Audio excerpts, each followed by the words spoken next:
Reducing costs is part of business, but sometimes disaster strikes. A big client leaves, new competitors emerge, or a decision backfires.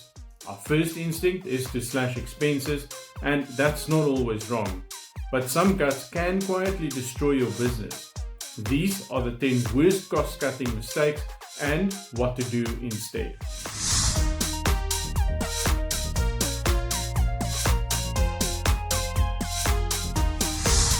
Clear communication is essential, especially during times of financial uncertainty.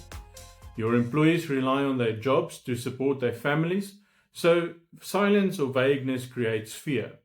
And when people fear the worst, they assume the worst, like retrenchments or closures. That panic leads to lower productivity, strained morale, and declining service quality. And when that happens, your customers suffer too. The worst thing you can do in uncertain times is leave your team in the dark. Be honest about the situation. Let them know where the business stands, what you're doing to fix it, and how you're protecting their jobs as best you can. Even if the news isn't good, transparency builds trust, and trust keeps teams together, focused, motivated, and committed to helping you through the storm. But poor communication isn't the only silent killer. Sometimes it's what you stop doing that slowly drains your future.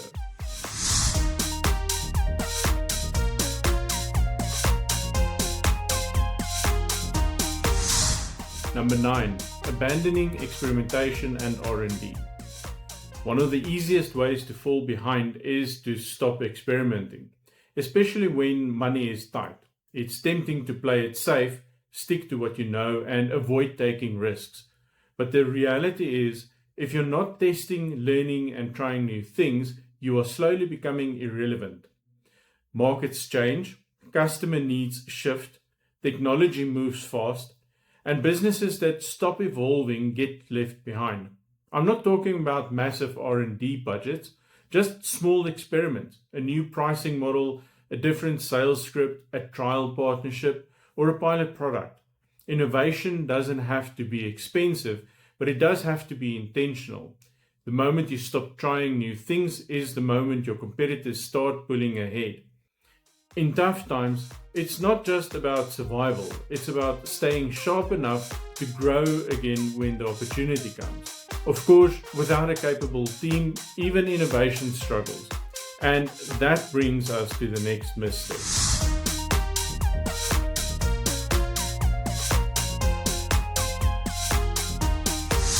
Number 8.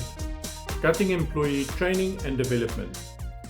Your employees' competence plays a key role in the success of your business.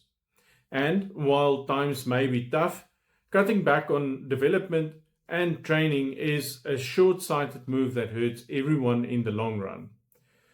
When you stop investing in your team's growth, their performance stagnates just when you need the agility and the innovation the most.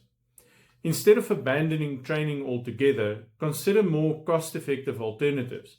Create a culture of internal mentoring, where experienced staff actively share their knowledge with junior or less experienced colleagues. Encourage cross-training so employees can cover multiple roles if needed. Make use of free or low-cost online resources. Development doesn't always need a big budget, but it always needs intention. A skilled, motivated team is one of your greatest assets, and continuing to grow their potential, even in lean times, sets your business up for resilience and long-term success. Speaking of capability, sometimes it's not the people, but the systems that are holding us back.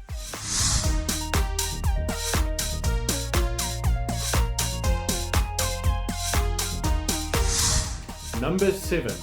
Micromanaging expenses instead of fixing broken systems.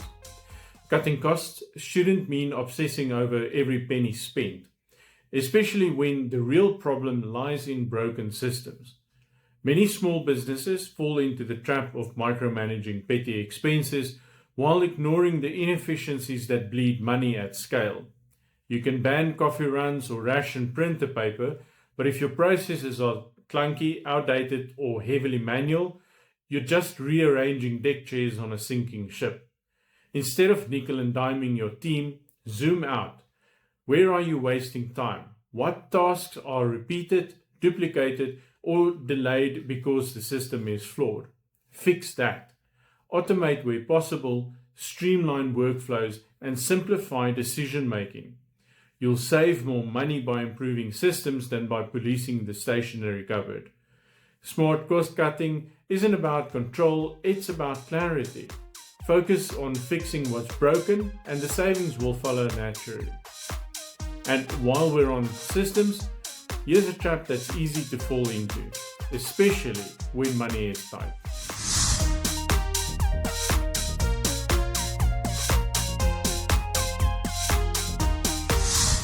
Number 6, deferring maintenance or skimping on tools or software. When money's tight, it's tempting to delay maintenance or cut back on software and tools, but this often creates bigger problems down the line. That printer you didn't service might break when you need it most. That subscription you cancelled might have saved you hours a week. Skimping on the right tools slows your team down, creates frustration, and reduces output. Worse, emergency repairs and manual workarounds usually cost more than keeping things running properly in the first place. Maintenance isn't a luxury, it's risk management. And good tools aren't nice to haves, they're force multipliers. Before cutting these, ask, what's the cost of failure or downtime? What's the value of the time and effort saved? In most cases, the small expense of maintaining your tools is far outweighed by the cost of letting things break. Don't save a rand today only to spend 5 tomorrow. But even more dangerous is when cost cutting affects the way that you treat your customers.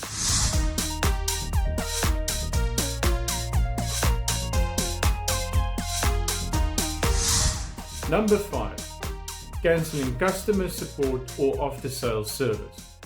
In tough times, customer support is often one of the first areas to face cuts, but this is a costly mistake. When you reduce your customer support or after-sales service, you don't just save money, you also lose trust.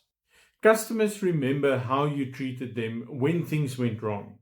If they can't reach you, feel ignored, or don't get help after paying for your product or service, they're unlikely to come back, and even more likely to tell others. Great support turns frustrated customers into loyal ones. It's also one of the best sources of feedback for improving your business. Instead of cutting support, look for smarter ways to deliver it, like automating common queries, building self-service tools, or training your team to handle more with less. In a world full of options, support is often the one thing that sets your business apart. Don't treat it as an optional extra. That same thinking often leads business owners to cut another vital function, one that actually drives growth.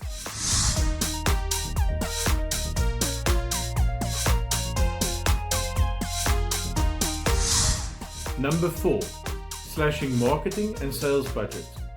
When money gets tight, many small businesses make the mistake of slashing their marketing and sales budgets. But this is like trying to save fuel by turning off the engine.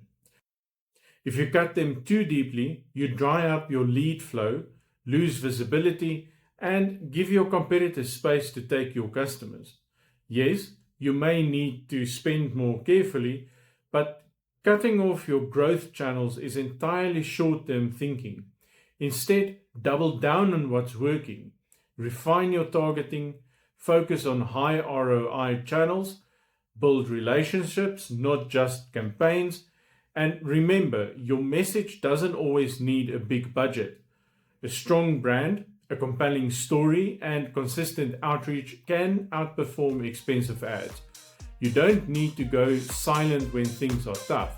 You need to get smarter, louder, and more strategic. But what's worse than starving your sales team is getting rid of them altogether.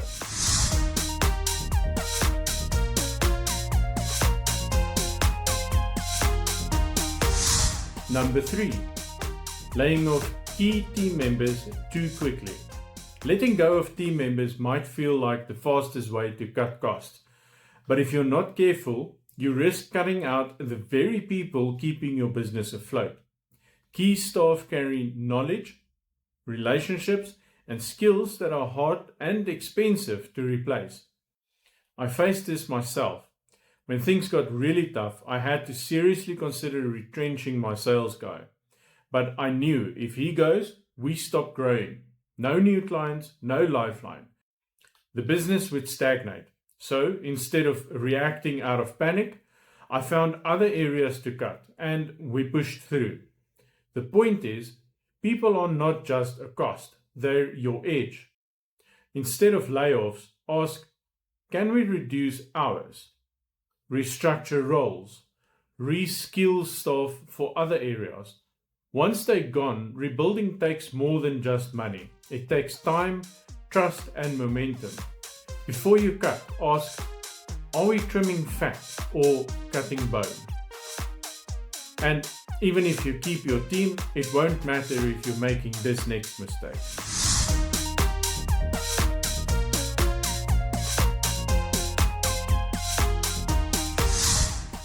Number 2, compromising product or service quality. The second worst mistake you can make when cutting costs is compromising your product or service quality. It might seem harmless at first. Use cheaper materials, reduce service hours, cut corners just a little. But this is how reputations start to rot. Customers notice when quality drops, and once they feel like they're not getting what they paid for, they leave and they don't come back. What many forget is that quality is often the very reason customers are willing to pay more in the first place. It's what sets you apart in a crowded market. Sacrifice that and you don't just lose clients, you lose your pricing power. So yes, find savings where they won't be felt, but never compromise what your customers experience. Your product or service is your promise. If you break that, the rest doesn't matter. But all of these pale in comparison to the number one mistake I see struggling businesses make.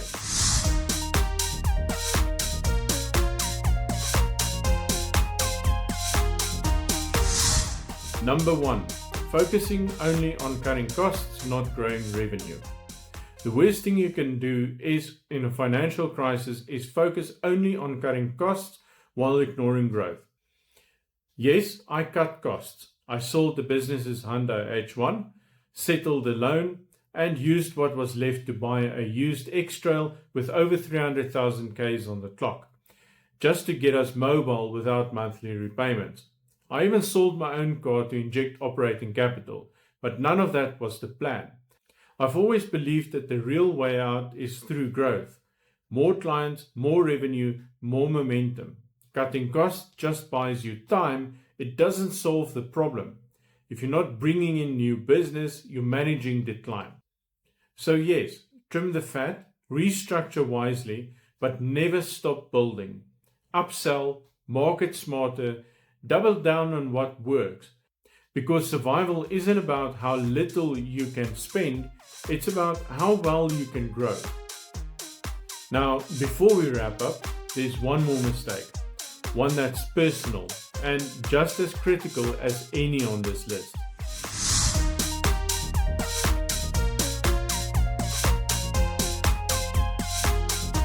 And here's a bonus mistake that doesn't get talked about enough.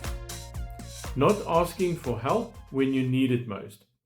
As entrepreneurs, we often think we have to carry everything alone, that we need to be strong, resourceful, and figure it out by ourselves.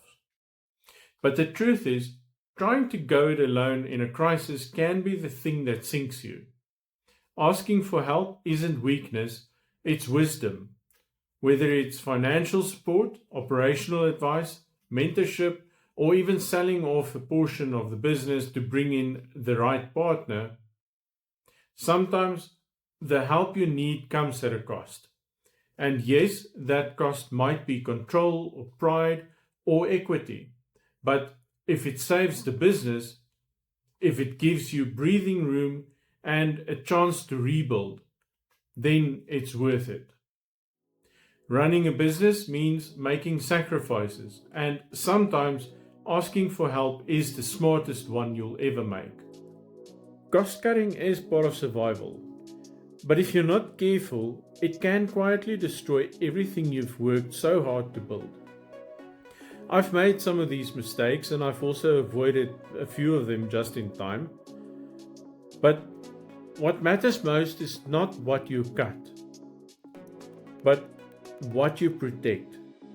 Your clients, your team, your reputation, your momentum. These are your real assets. If this helped you rethink the way you approach tough times, like this video. It tells the algorithm the content matters, and it helps more entrepreneurs like yourself to find it. And if you want more lessons from the trenches, hit subscribe. I share hard-earned insights from the front lines because entrepreneurship isn't easy, but you don't have to go through it alone. Keep building, keep growing, and when it gets tough, don't just survive, find a way to grow through it. See you in the next video.